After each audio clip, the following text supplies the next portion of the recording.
Hi guys, welcome back to Rev Solutions. Today we've got the brand new BMW R1250 RT. Now this bike starts from £15,820 on the road. Obviously with more optional extras, that price will increase being a BMW quite significantly. This comes with a 10.25 inch TFT display. Now that TFT display is unbelievable. It's got everything you need to know about this bike and more in a great big ridiculously oversized screen. However, I think with the size of this bike, it actually fits really well. They've actually done a good thing by making the screen bigger, as I feel that the last one was a little bit too small, so they've done really well on there. Now the engine is a 2-cylinder air fluid cooled 4-stroke boxer engine with 2 overhead spur gear driven camshafts, 1 balancer shaft and BMW's shift cam variable intake camshaft control.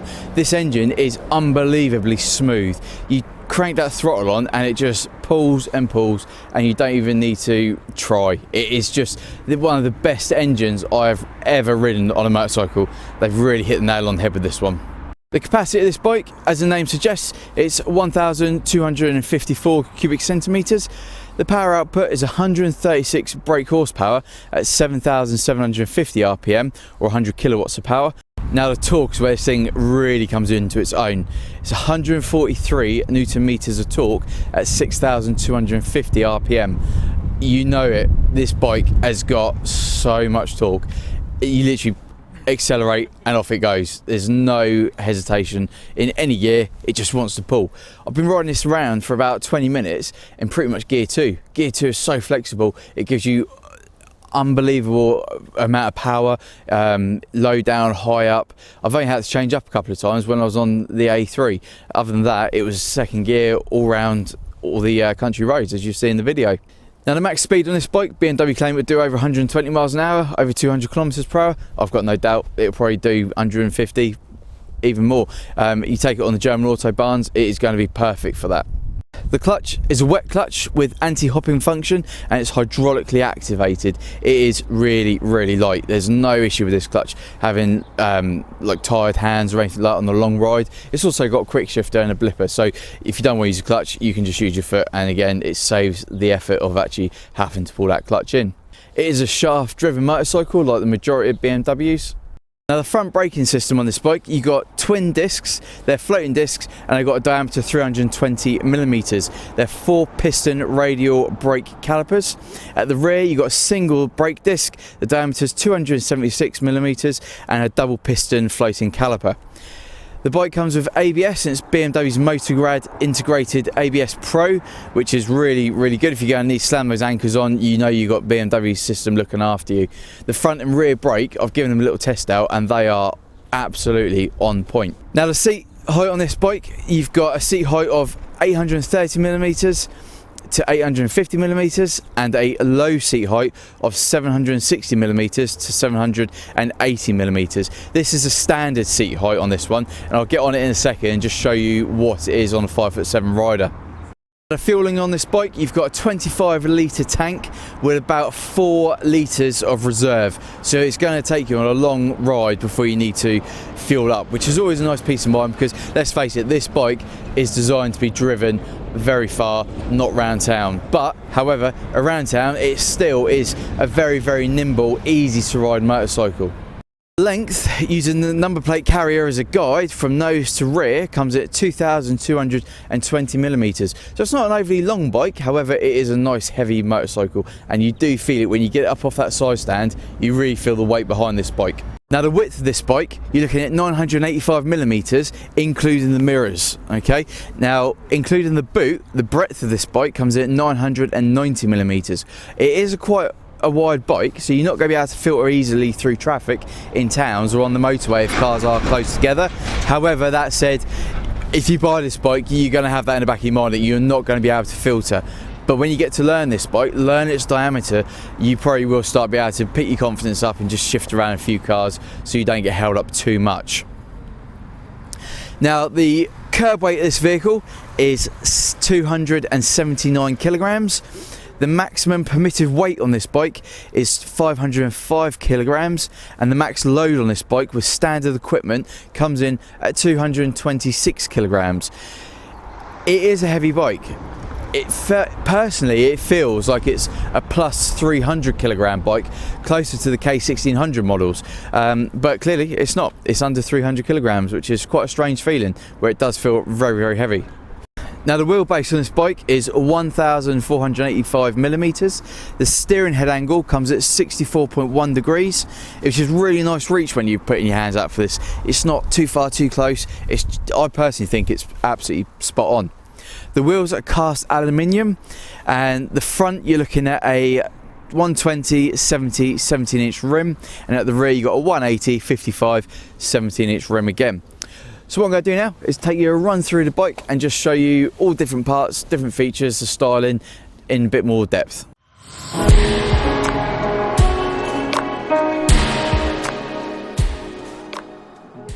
Looking at the near side of the steering controls, you've got your BMW multimedia wheel, as pretty much all BMWs have. You've got your headlight flasher, your cruise control reset, and obviously the on and off on it. You've got your hazard button, your electronic windscreen up and down, your menu button to go through that amazing 10-inch Tft display. You've got your indicator on, off, cancel. You've got your horn. Now the horn on this bike is interesting, I'll show you it in a minute. Actually, it's a loud horn.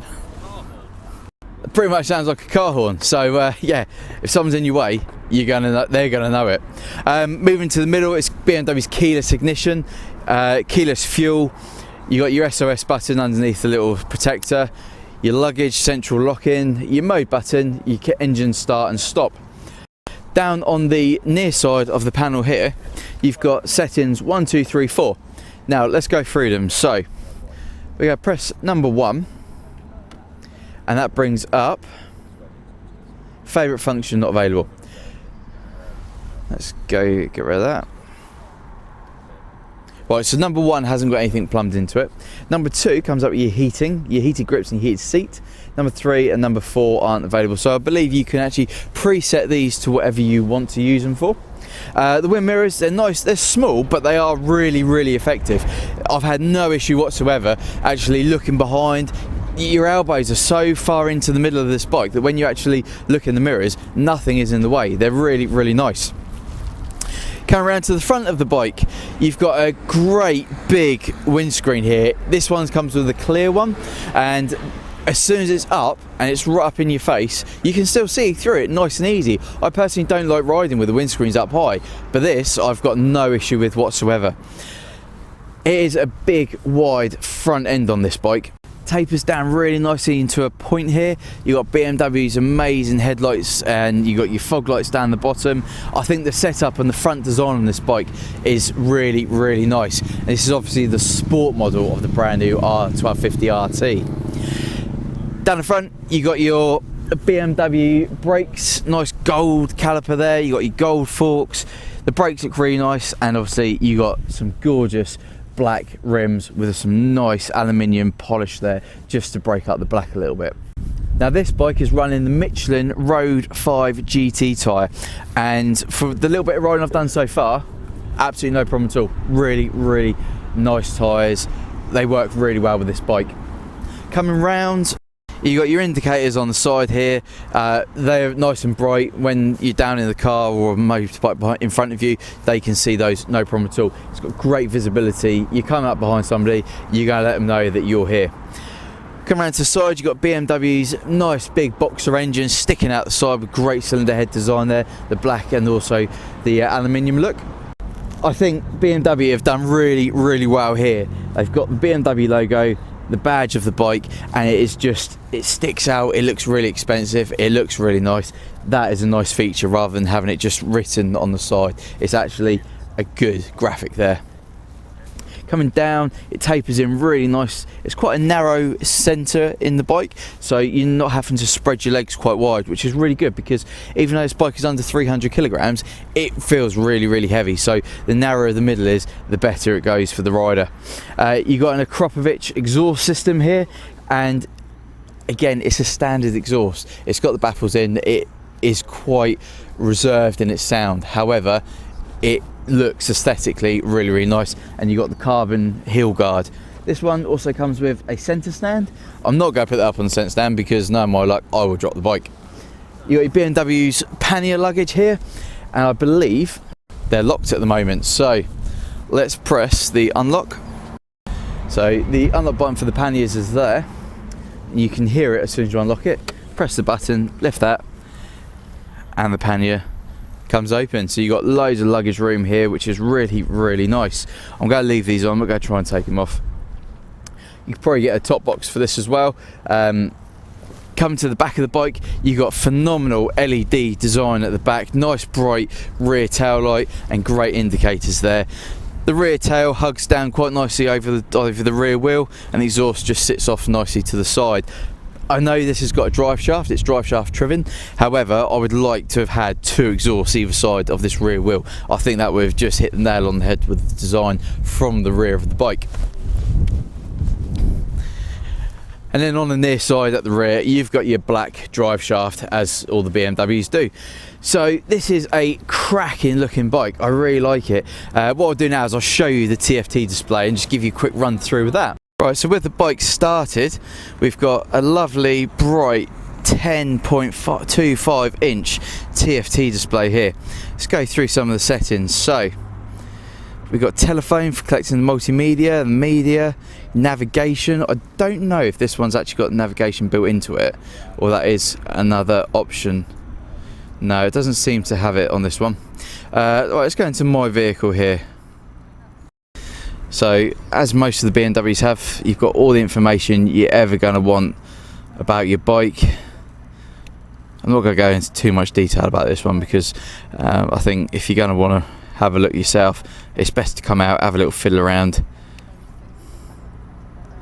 So I need to get to a fueling station, and that does let you know every time you turn the bike on that you're running out of fuel.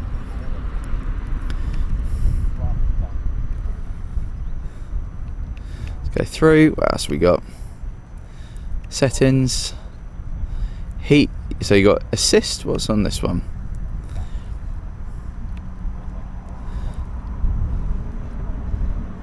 Cruise control.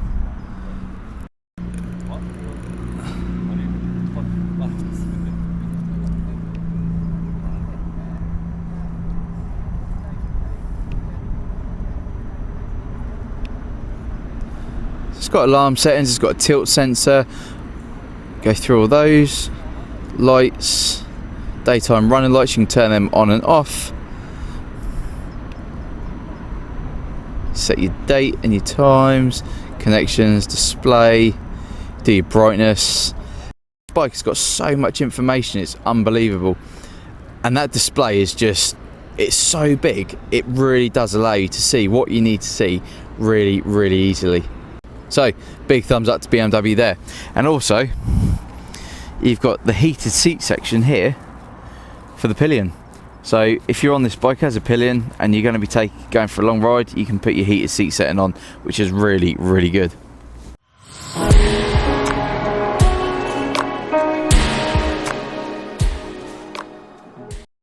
Right, so when it comes to actually sitting on this bike, the seating position is really nice. Now, I'm on tiptoes on this bike, which isn't a problem because you're never really going to put both feet down all the time.